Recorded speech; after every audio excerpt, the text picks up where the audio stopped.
అందరికీ నమస్కారం. శ్రీ స్కంద పురాణ అంతర్గత సంపూర్ణ కార్తీక మహాపురాణము నిత్య పారాయణ గ్రంథము 6వ రోజు పారాయణము ఏకాదశి అధ్యాయము. వశిష్ఠ ఉవాచ. ఓ మహారాజా, కార్తీక మాసంలో శ్రీహరిని ఎవరైతే అవిసె పూలతో పూజిస్తారో వాళ్ళకి చాంద్రాయణ ఫలము కలుగుతుంది. గరికతోనూ కుశలతోనూ పూజించేవాళ్ళు పాప విముక్తులై వైకుంఠమును పొందుతారు. చిత్రవర్ణ వస్త్రాన్ని శ్రీహరికి సమర్పించిన వాళ్ళు మోక్షమును పొందుతారు. కార్తీక స్నానాచరణమును చేసి విష్ణు సన్నిధిని దీపమాలిక నుంచేవాళ్ళు వైకుంఠ పురాణ పాఠకులు శ్రోతలు కూడా విగత పాపులై పరమపదాన్ని చేరుతారు. ఇందుకు ఉదాహరణగా వినినంత మాత్రాననే సర్వ పాపాలను సమయింపచేసేది ఆయురారోగ్యదాయిని అయిన ఒక కథను వినిపిస్తాను, విను. మందరోపాఖ్యానము. కళింగ దేశీయుడైన మందరుడనే ఒకానొక బ్రాహ్మణుడు స్నాన సంధ్యా వందనాలన్నింటినీ విసర్జించి పరులకు కూలి పని చేస్తూ ఉండేవాడు. అతనికి పతివ్రత సర్వసాముద్రికాది శుభలక్షణ సంపన్న సద్గుణ సముచ్చయము చేత సుశీల అని పిలువబడే భార్య ఉండేది. భర్త ఎంత దుర్మార్గుడైనా కూడా అతని యందు రాగమే తప్ప ద్వేషము లేనిదై పాతివ్రత్య నిష్ఠాపరురాలై ఉండేది. కొన్నాళ్ల తరువాత కూలితో జీవించడం కష్టమని భావించిన మందరుడు వనగతుడై ఖడ్గపాణి అయి దారులు కాసి బాటసారులను కొట్టి వారి నుండి ధనమును అపహరిస్తూ కాలం గడపసాగాడు. ఆ దొంగ సొత్తును ఇరుగు పొరుగు దేశాలకు తీసుకుని పోయి అమ్మి ఆ సొమ్ముతో కుటుంబ పోషణ చేసేవాడు. ఒకసారి దొంగతనానికై దారి కాసి ఉన్న మందరుడు బాటసారి అయిన ఒకానొక బ్రాహ్మణుని పట్టుకుని అక్కడి మర్రి చెట్టుకు కట్టివేసి ఆ బాపని ద్రవ్యాన్నంతను అపహరించేశాడు. ఇంతలో అటుగా వచ్చిన పరమ క్రూరుడైన ఒక కిరాతకుడు దోచుకొనిన మందరుడిని, దోచుకోబడి బంధితుడై ఉన్న బ్రాహ్మణుని ఇద్దరినీ కూడా చంపివేసి ఆ ద్రవ్యాన్ని తాను హరించుకుపోబోయాడు. కానీ అదే సమయానికి అక్కడి కిరాత మందర బ్రాహ్మణుల నుండి వచ్చే నరవాసనను పసికట్టిన చేరువ గుహలోని పెద్ద పులి గాండ్రుమంటూ వచ్చి కిరాతకునిపై పడింది. పులి తన పంజాతోనూ కిరాతకుడు ఖడ్గంతోనూ ఒకరినొకరు ప్రహరించుకున్నారు. ఆ జగడంలో పులి కిరాతకుడు కూడా ఏకకాలంలో మరణించారు. ఆ విధంగా మరణించిన విప్ర మందర వ్యాఘ్ర కిరాతకుల జీవులు నలుగురు యమలోకమును చేరి కాలసూత్రమనే నరకాన్ని పొందారు. యమకింకరుల నలుగురిని పురుగులు అమేధ్యముతో నిండి ఉన్న తప్త రక్తకూపంలో పడవేశారు. ఇక భూలోకంలో భర్త మరణవార్త తెలియని మందరుని భార్య అయిన సుశీల మాత్రము నిత్యం భర్తృధ్యానాన్నే చేస్తూ ధర్మవర్తనతో హరిభక్తితో సజ్జన సాంగత్యముతో జీవించసాగింది. ఒకనాడు నిరంతర హరినామ సంకీర్తన తత్పరుడు, సర్వుల యందున భగవంతుని దర్శించువాడు, నిత్యానంద నర్తనుడు అయిన ఒకానొక యతీశ్వరుడు ఈ సుశీల ఇంటికి వచ్చాడు. ఆమె శ్రద్ధాభక్తులతో అతనికి భిక్ష వేసి, అయ్యా, నా భర్త కార్యార్థి అయి వెళ్ళి ఉన్నాడు, ఇంట లేడు, నేనేకాకినై ఆయన ధ్యానములోనే కాలమును గడుపుతున్నాను అని విన్నవించుకుంది. అందులక యతి, అమ్మాయి, ఆవేదన పడకు, ఇది కార్తీక పూర్ణిమ మహాపర్వదినము. ఈరోజు సాయంకాలము నీ ఇంట పురాణ పఠన శ్రవణాదుల నేర్పాటు చేయి. అందుకుగాను ఒక దీపము చాలా అవసరము. దీపానికి తగినంత నూనె నా దగ్గర ఉంది. నీవు వత్తిని ప్రమిదను సమర్పించినట్లయితే దీపమును వెలిగించవచ్చును అని సలహా ఇచ్చాడు. ఆ యతిశ్రేష్ఠుల మాటలను అంగీకరించి సుశీల తక్షణమే గోమయముతో ఇల్లంతా చక్కగా అలికి పంచరంగుల ముగ్గులను పెట్టినది. ప్రత్తిని శుభ్రపరచి 2 ఒత్తులను చేసి యతీశ్వరుని వద్ద నూనెతో వాటిని వెలిగించి శ్రీహరికి సమర్పించింది.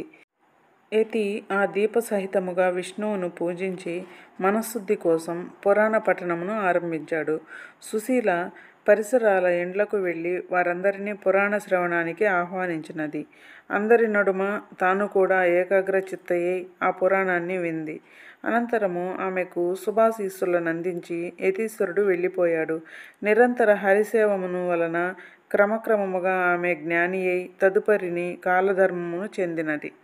తక్షణమే శంఖచక్రాంకితులు, చతుర్బాహులు, పద్మాక్షులు, పీతాంబరధరులు అయిన విష్ణుదూతలు నందనవన సుందర మందిరాది సుమాలతోనూ రత్నమౌక్తిక ప్రవాళాదులతోనూ నిర్మించిన మాలికాంబరాభరణాలంకృతమైన దివ్య విమానాన్ని తెచ్చి సుశీలను అందు అధిరోహింపచేసి వైకుంఠానికి తీసుకుపోసాగారు.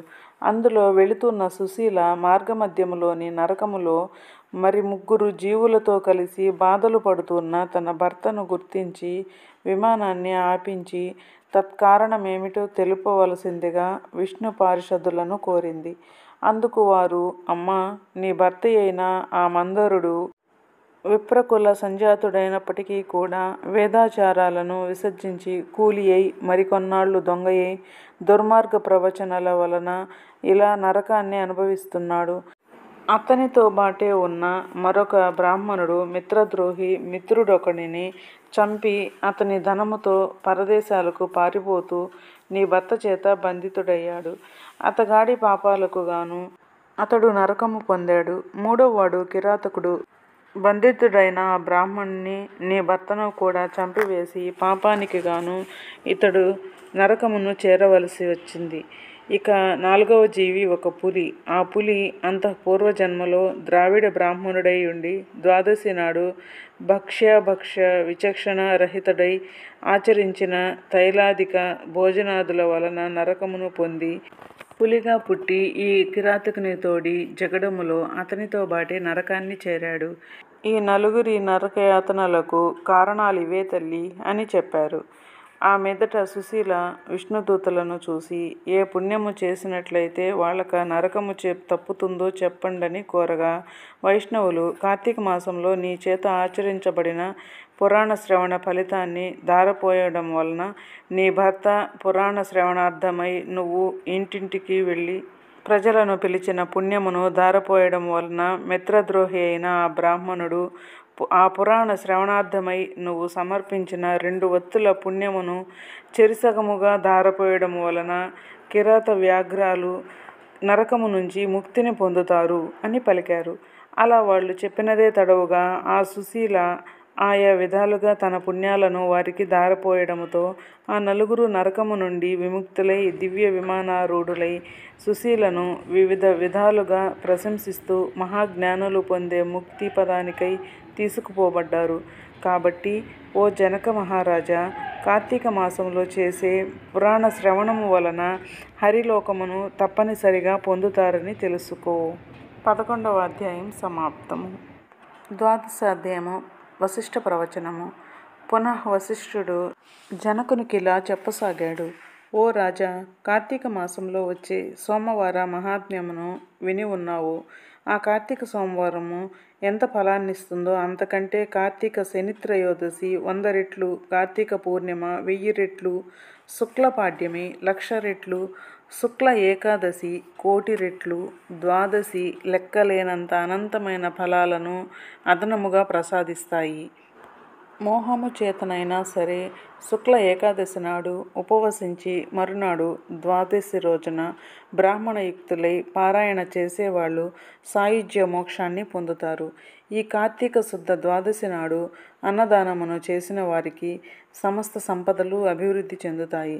రాజా, సూర్యగ్రహణ సమయంలో గంగా తీరములో 1,000,000 మంది బ్రాహ్మణులకు అన్న సమారాధన చేయడం వలన ఎంత పుణ్యము కలుగుతుందో అంత పుణ్యము కూడా కేవలము కార్తీక ద్వాదశి నాడు ఒక్క బ్రాహ్మణునికి అన్నమును పెట్టడం వలన కలుగుతుంది. 1000 గ్రహణ పర్వాలు, 10,000 వ్యతిపాత యోగాలు, 1,00,000 అమావాస్య పర్వాలు ఏకమైనా కూడా ఒక్క కార్తీక ద్వాదశిలో 16వ వంతు కూడా చేయవని తెలుసుకో. మనకు ఉన్న తిథులలో పుణ్యప్రదాలైన తిథులెన్నైనా ఉండవచ్చునగాక, కానీ వాటన్నిటికంటే కూడా సాక్షాత్ విష్ణు ప్రీతికరమైన ఈ కార్తీక ద్వాదశి అత్యంత ఫలప్రదమని మర్చిపోకు. ద్వాదశి దానములు. ఏకాదశి నాడు రాత్రి యామముండగా కార్తీక శుద్ధ ద్వాదశి నాడు క్షీరసముద్రము నుండి శ్రీహరి నిద్రలేస్తాడు. అందువలన దీనికి హరిబోధిని ద్వాదశి అని పేరు వచ్చింది. అటువంటి ఈ హరిబోధిని నాడు ఎవరైతే కనీసం ఒక్క బ్రాహ్మణునికైనా అన్నదానము చేస్తారో వాళ్ళు ఇహలోకంలో భోగాను సేవనాన్ని, పరలోకంలో భోగి సేనాను సేవనాన్ని పొందుతారు. కార్తీక ద్వాదశి నాడు పెరుగు అన్నదానం చేయడం సర్వోత్కృష్టమైన దానముగా చెప్పబడుతూ ఉంది. ఎవరైతే ఈ ద్వాదశి నాడు పాలిచ్చే ఆవును వెండి డెక్కలు, బంగారు కొమ్ములతో అలంకరించి పూజించి దూడతో సహా గోదానము చేస్తారో వాళ్ళు ఆ ఆవు శరీరంపై ఎన్ని రోమాలైతే ఉంటాయో అన్ని వేల సంవత్సరాలు స్వర్గములో నివసిస్తారు. ఈరోజు వస్త్రదానమును చేసిన వాళ్ళు సంచితార్థాలన్నీ సమసిపోయి వైకుంఠాన్ని చెందుతారనడంలో ఎటువంటి వివాదము లేదు. పండ్లు, తాంబూలము, యజ్ఞోపవీతాలను సదక్షిణగా దానము చేసేవారు. ఓ మహారాజా, ఎవరైతే కార్తీక శుద్ధ ద్వాదశి నాడు సాలగ్రామాన్ని, బంగారపు తులసి వృక్షాన్ని దక్షిణా సమేతముగా దానము చేస్తారో వాళ్ళు చతుస్సాగర పర్యంతమైన సమస్త భూమండలాన్ని దానము చేసినంత పుణ్యఫలాన్ని పొందుతున్నారు. ఇందుకు నిదర్శనముగా ఒక గాథను చెప్తాను విను. ధర్మవీరోపాఖ్యానము. పూర్వము గోదావరి తీరములో దురాచారవంతుడు, పరమ పిసినగొట్టు అయిన ఒక వైశ్యుడుండేవాడు. ఈ లుబ్ధుడు దాన ధర్మాలు చేయకపోవడమే కాక తాను కూడా తినకుండా ధనమును ప్రోగు చేసేవాడు. ధనధాన్యాలనే కాదు, కనీసము ఎవరికి మాట సాయమైనా చేసేవాడు కాదు. నిత్యము పరులను నిందిస్తూ పరద్రవ్యాసక్తుడై అసలే ఈ పిసినగొట్టు ధనమును వడ్డీలకు తిప్పుతూ అంతకంతకు ద్రవ్యాన్ని పెంచుకోసాగాడు. ఒకానొకసారి ఈ లుబ్ధుడు ఒక బ్రాహ్మణునికి ఇచ్చిన అప్పును రాబట్టుకోవడం కోసం అతని గ్రామానికి వెళ్ళి తానిచ్చిన బాకీని వడ్డీతో సహా ఆ క్షణమే చెల్లించవలసిందిగా పట్టుబట్టాడు. అందుకు బ్రాహ్మణుడు, రుణదాత, నేను నీ బాకీ ఎగవేసేవాడిని కాను, ఎందుకంటావేమో. శ్లోకం. ఏ జీవతి రుణీ నిత్యం నియమం కల్పమశ్నుతే పశ్చాత్ తస్య సుతో భూత్వా తత్సర్వం ప్రతిదాస్యతి. ఎవడైతే రుణం తీర్చకుండానే పోతాడో వాడా మరుసటి జన్మలో రుణదాతకు సంతురూపముగా జన్మించి ఆ రుణాన్ని చెల్లిబెట్టుకోవలసి వస్తుంది. అందుచేత ఏదో విధంగా సంపాదించి ఈ మాసాంతానికల్లా నీ రుణమును చెల్లిబెడతాను, అంతవరకు ఓర్పు వహించి ఉండు అని చెప్పాడు. ఆ బ్రాహ్మణ వచనాలను పరాభవ వాక్కులుగా భావించిన లుబ్ధుడు కినిసి, నీ కబుర్లు నా దగ్గర కాదు, నీ బాకీ వసూలు కోసం నెల్లాళ్ళు ఆగే సమయం నాకు లేదు, మర్యాదగా ఇప్పుడే ఇయ్యి, లేదా ఈ కత్తితో నిన్ను నరికివేస్తాను అన్నాడు. యథార్థంగానే ఆ సమయంలో ధనము లేదని, అప్పటికప్పుడు తాను అప్పు తీర్చలేనని చెప్పాడు విప్రుడు. మరింత మండిపడిన ఆ పిసినారి బ్రాహ్మణుడిని జుట్టు పట్టుకుని లాగి నేలకు పడద్రోసి కాలితో తన్ని అప్పటికీ కోపం తీరక కత్తితో ఒక వేటు పెట్టాడు. సింహము యొక్క పంజా విసురుకు లేడిపిల్ల చనిపోయినట్లుగా క్రోధోన్మత్తుడైన ఆ కోమటి కొట్టిన దెబ్బకు బ్రాహ్మణుడు ప్రాణాలు కోల్పోయాడు. అంతటితో కోమటి హత్యానేరానికి గాను రాజు తనను దండిస్తాడనే భయంతో త్వరితముగా ఇంటికి పారిపోయి గుట్టుగా బ్రతకసాగాడు. బ్రతికినంతకాలం గుట్టుగా ఉండగలమే గాని గుట్టుగా ఉన్నంత మాత్రం చేత ఎల్లకాలం బ్రతకలేం గదా. అదేవిధంగా ఆ కోమటి కూడా ఆయువు తీరి మృతి చెందాడు. యమకింకరులు వచ్చి ఆ జీవుని నరకానికి తీసుకుపోయారు. జనక భూపతి రురువులనే మృగాల చేత, వాటి శృంగాల చేత పీడింపచేసే ఒకానొక యాతననే రౌరవం అంటారు. ఈ కోమటిని ఆ రౌరవం అనే నరక విభాగంలో వేసి శిక్షించవలసిందిగా ఆజ్ఞాపించాడు యమధర్మరాజు. కింకరులు ఆ ఆజ్ఞ అమలు చేయసాగారు. ఇక ఈ భూలోకములో ఆ లుబ్ధ వైశ్యుని కుమారుడైన ధర్మవీరుడనేవాడు మహాదాత, పరోపకారి అయి పిత్రార్జితమైన అగణిత ధనరాశులతో ప్రజా శ్రేయస్సుకై చెరువులు, నూతులు త్రవ్వించి, తోటలు వేయించి, వంతెనలు కట్టించి, పేదలకు వివాహోపనయనాదులు చేయిస్తూ, యజ్ఞయాగాది క్రతువులను క్షుత్పీడితులకు తమ భేద రహితముగా అన్నదానాలను చేస్తూ ధర్మాత్ముడుగా పేరు పొందాడు. ఒకానొక నాడి ధర్మవీరుడు విష్ణు పూజలు చేసే సమయానికి త్రిలోక సంచారి అయిన నారద మహర్షి యమలోకము నుండి బయలుదేరి హరినామ స్మరణను చేసుకుంటూ ఈ ధర్మవీరుని తావుకు వచ్చాడు. ముంగిలికి వచ్చిన మునిరాజు నారదుని చూసి ధర్మవీరుడు భక్తి ప్రపత్తులతో ప్రణమిల్లాడు. అర్ఘ్యపాద్యాది వివిధోపచారాలతోనూ నారదుని పూజించి, నారద, దేవర్షులైన మీరిలా మా భూవర్షానికి అందున నా గృహానికి విచ్చేయడం వలన నా జన్మ ధన్యమైంది. హే దివ్యప్రభూ, నేను నీ దాసుడిని. నన్నేమి చేయమంటావో ఆజ్ఞాపించు. నువ్వేమి చెబితే అది చేస్తాను అని వినయపూర్వకంగా వేడుకున్నాడు. అందుకు సంతసించిన నారదముని చిరునవ్వు ముఖము కలవాడై, ధర్మవీర, నా కోసము నువ్వేమీ చేయనక్కర్లేదు. నీ శ్రేయస్సుకై చెబుతున్న నా ఈ మాటల్ని శ్రద్ధగా విను. కార్తీక ద్వాదశి శ్రీ మహావిష్ణువునకు అత్యంత ప్రియమైన రోజు. ఆ రోజున చేసిన స్నాన దాన జప తప ప్రభృతి కార్యాలన్నీ కూడా విశేషమైన ఫలాన్నిస్తాయి. ధర్మవీర, సూర్యుడు తులారాశిలో ఉండగా కార్తీక ద్వాదశి ప్రాతస్నాతులై సాలగ్రామ దానమును చేసేవారు దరిద్రులు గాని, ధనికులు గాని, యతులు గాని, వానప్రస్థులు గాని, బ్రాహ్మణులు గాని, క్షత్రియులు గాని, వైశ్యులు గాని, శూద్రులు, స్త్రీలే గాని వాళ్ళెవ్వరైనా సరే జన్మ జన్మాంతర కృత పాపాలను దహింప చేసుకున్న వాళ్లే అవుతారు. మరో ముఖ్య విషయమును చెబుతాను విను. నీ తండ్రి మరణించి యమలోకములో పడరాని పాట్లు పడుతున్నాడు. అతనికి నరకబాధ విముక్తిని సంకల్పించి నువ్వు కార్తీక ద్వాదశి నాడు సాలగ్రామ దానమును చెయ్యి. నారదుడు చెప్పినదంతా విని నవ్వేశాడు ధర్మవీరుడు. పైపెచ్చు, నారద మునీంద్ర, నా తండ్రి పేరున గో, భూ, తిల, సువర్ణాది దానాలు ఎన్నో చేశాను. వాటి వల్ల వెలువరించబడని నరకయాతన కేవలం సాలగ్రామం అనే పేరు కలిగిన రాతిని దానము చేస్తే సాధ్యమవుతుందా? అయినా ఆ సాలగ్రామం అనే రాయి ఎందుకు ఉపయోగపడుతుంది?